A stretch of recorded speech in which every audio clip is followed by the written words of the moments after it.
Cette semaine, dans la bonne étape, nous allons découvrir un duo de stars, Romain Gadet, Ambroise Voreux.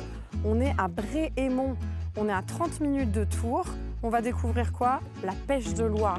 On va cuisiner des poissons de Loire et non, c'est pas les vieux poissons de mamie plein d'arêtes, c'est de la finesse, de l'élégance. On va même apprendre une super astuce dans le tour de main. Comment cuisiner les écailles? Ouais, je raconte pas des bêtises. C'est parti, je vous emmène. Allez, go!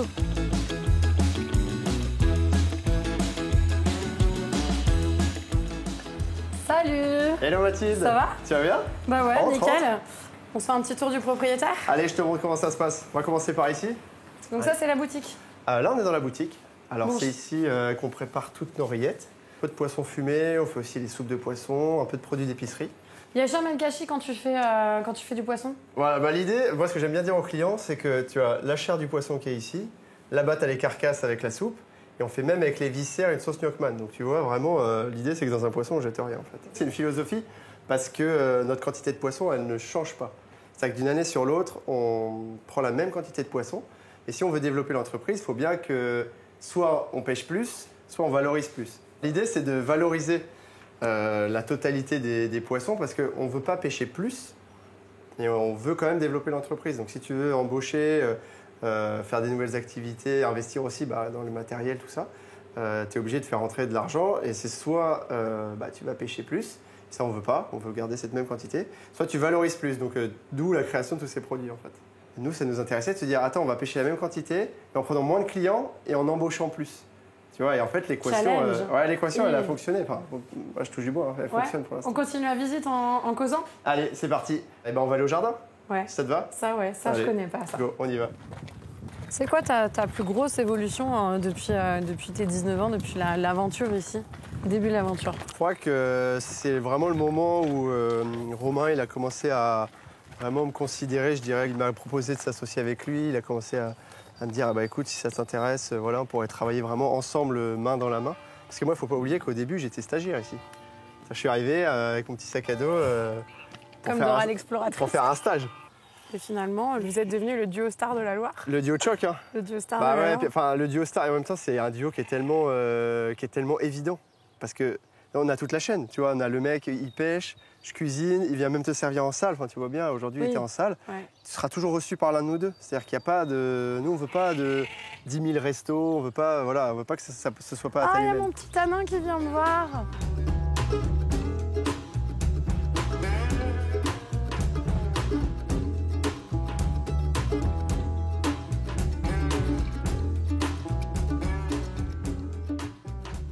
Ça t'a appris quoi, Top Chef? Ça m'a appris la diversité du monde dans lequel j'évolue, dans la restauration, je veux dire. Parce que j'ai rencontré des gens qui avaient leur resto, d'autres qui étaient chefs exécutifs, d'autres qui étaient dans des concepts de ouf. Donc tu ouvres un peu ton spectre, ça c'est vraiment chouette. Et puis tu cuisines avec les plus grands, donc c'est un kiff. Enfin, moi je suis passionné par mon métier, donc quand j'étais gosse... Quand tu les vois à la télé, puis après tu te dis... Puis tu rends fier tes proches. Puis toi, c'est une petite expérience personnelle quand même qui est très valorisante. Donc ça, c'est très cool. Après, moi, je l'ai fait. L'une des conditions principales que j'avais vraiment établies avant de le faire, c'était de rester... j'avais envie de rester ici de toute façon, hein, mais de garder cette identité, en fait. C'est-à-dire que moi, j'ai envie que les gens, quand ils viennent manger ici, je les reçois, et ils viennent manger ici, comme la première fois que tu es venu, tu vois. Bon, maintenant qu'on sait que t'es Rouen et que t'es amoureux des poissons, que t'as ton petit jardin et que c'est moi qui ai choisi le nom du petit Tanin, sa mère est en train de nous dire de partir, on va cuisiner. C'est parti. Allez, go, on y va. D'ailleurs, ça me fait penser que je vais avoir besoin d'une herbe ou deux. Et bon, on va chercher une herbe ou deux alors.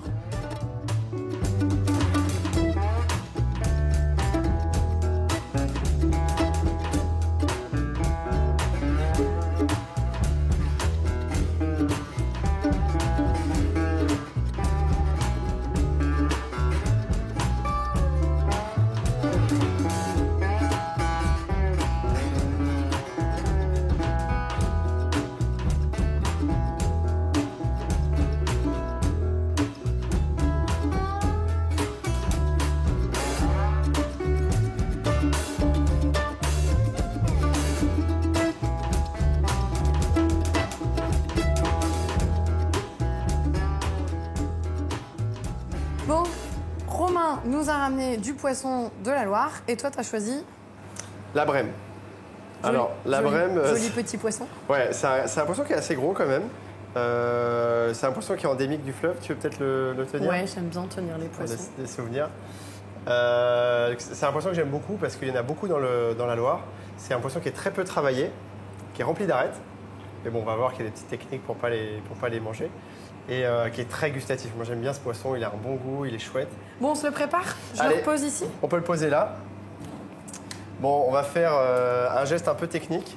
Mais bon, que nous, on fait tous les jours ici. C'est le lever les filets de poisson. C'est toujours un peu compliqué. Alors que quand on regarde, ça paraît très simple. Mais il faut toujours se mettre derrière la nageoire qui est là. On vient bien en biais pour aller derrière la tête. Parce qu'il y a de la chair, en plus une chair très intéressante qui est située juste derrière les ouïes qui sont ici. Et on vient en butée de la colonne vertébrale. Parce qu'on est d'accord, il y a une colonne vertébrale qui va tout le long comme ça. Quand tu dis colonne vertébrale, moi je dis l'arête du milieu. L'arête du milieu. Ouais, voilà. La bonne vieille arête du milieu. La grosse arête du milieu. Voilà. Ok. Et en fait, l'idée, c'est tout simplement, on entaille le poisson le long de l'arête. Vous avez gardé les deux entités de nom. Donc les pêcheries ligériennes, c'est toujours la pêche. Et la cabane à matelot, c'est toujours le resto. C'est ça. En fait, nous, on a toujours gardé ces deux entités parce que Romain, en 2014, il a créé les pêcheries ligériennes. Donc voilà, la pêche, la transformation. Et après, la cabane à matelot, c'est venu dans un deuxième temps. Et en fait, c'est le nom du restaurant. Donc c'est vrai que c'est un peu bizarre, mais c'est comme ça. Mais c'est comme ça. Et c'est vrai qu'on les a toujours gardés. Puis c'est deux noms qu'on aime beaucoup, donc on les garde. Donc là, on va passer une étape assez cruciale.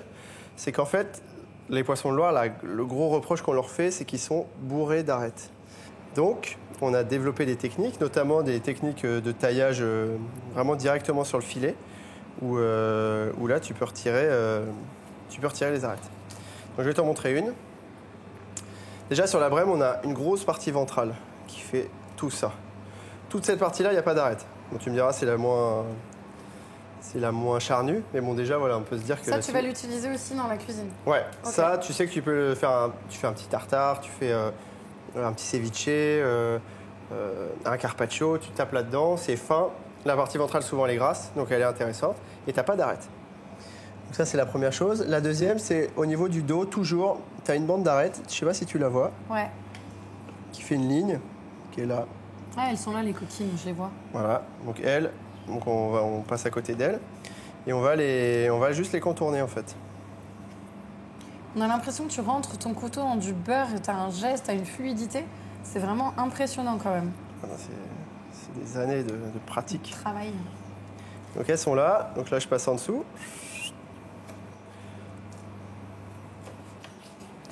Qu'est-ce qu'on lui fait après notre poisson? On va lui faire une petite marinade. Là j'ai ramené deux trucs que j'aime beaucoup. C'est le verjus et le vinaigre. Alors le verjus, c'est les petits grains de raisin quand on fait les vendanges. On a les raisins qui poussent comme ça, et il y a des raisins qui sont pas mûrs, qui sont juste au-dessus et qui sont très acides. Et le verjus, c'est ça. Voilà, j'aurais pas dit mieux. Ouais, chacun son métier. Super. Alors, je favorise souvent les acidités qui sont venues comme ça, les acidités locales, je vais dire, plutôt que d'utiliser à outrance du jus de citron, parce que je trouve que c'est un peu plus de sens. Et puis, c'est fait chez nous, quoi, aussi. Donc ça, c'est cool. Ça, et ici, on a aussi moi, j'aime bien faire des trucs fermentés, et on fait des vinaigres aussi. Donc ça, c'est un vinaigre que tu as fait toi-même? Ouais. Donc c'est assez chouette. Donc c'est du raisin, hein, c'est costaud. Hein. Oui, c'est du vinaigre, quoi. Moi, oui, j'ai mis le nez dessus. Si t'es un peu malade, c'est pas mal. Ouais, je vais me faire un petit shot de vinaigre avant de partir. Et ça, j'en mets un petit peu aussi. Alors ça va apporter un peu plus le côté un peu plus fermenté, un peu plus complexe. Quand même. Hop, hop. Donc là, ça va le saisir. Hein. Qu'est-ce qu'on fait ensuite? Là, on va travailler donc vraiment des produits qu'on a à côté de chez nous. On a les asperges de Savigny-sur-Latan, donc juste à côté, là, des asperges blanches qu'on a juste cuit, franchement très simplement blanchies à la pointe du couteau, bien tendre. On a quelques champignons, pareil de la région, et des échalotes que j'ai juste fait confire un petit peu dans du vin rouge pour le côté, tu sais, un petit peu sucré dans le plat. Voilà. Le petit calamondin, là, on va juste le tailler, tu vas faire des grosses rondelles dedans. Et tu vois, tu as tes petites asperges crues, cuites, le petit champignon, le truc. Alors, on va juste passer aux écailles, donc on a récupéré tout à l'heure, pour faire notre petite finition déco, astuce, tour de main. Bon, si les invités lancent le tour de main, Vous l'avez compris, on va recycler des écailles. Si vous aussi, vous voulez le faire à la maison, c'est tout de suite la séquence du tour de main. Donc, les écailles, nous, à la maison, on les prend, on les fait cuire dans de l'eau bouillante un peu salée. Voilà, eau bouillante salée, ouais. bonne demi-heure. Donc ça fait, en gros, ça fait des espèces de blocs comme ça, cuits, quoi. Je les balance dans la farine comme ça. L'idée, c'est de bien les recouvrir. Faire quelque chose, tu vois, de bien sec. Et tu te retrouves avec des espèces d'écailles panées, en fait, en quelque sorte. Et ça... Et là, à la friteuse. On va les mettre à la friteuse, ouais.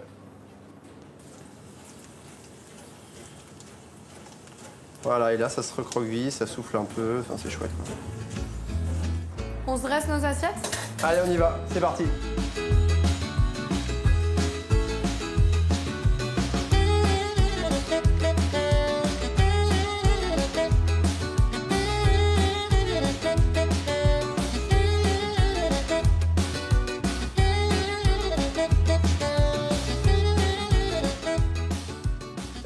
Et ben voilà. Top.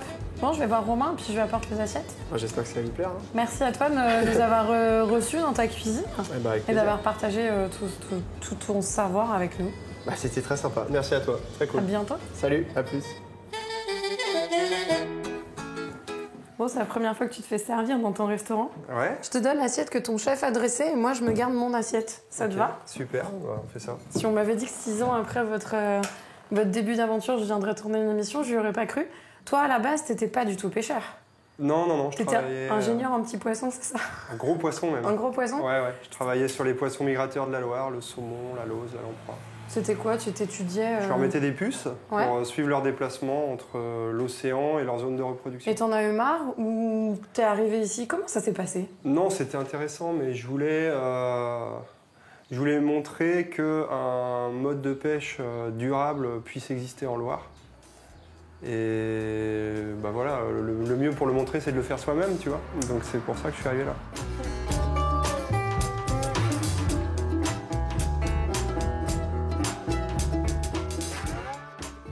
Merci à tous les deux de nous avoir reçus. Merci à vous. Est-ce que tu as envie de dire quelque chose pour la fin? Bah, j'ai envie de regarde dire, la il suffit de regarder par la fenêtre, tu vois la Loire et ça se passe de commentaires. Quoi. Merci à tous de nous avoir regardés pour cette bonne étape. Je vous invite à venir profiter de ce petit coin de paradis pour un déjeuner ou un dîner. Pensez à réserver bien à l'avance. Et je vous dis à très vite pour une bonne étape. Et promis, j'aurai retrouvé ma voie.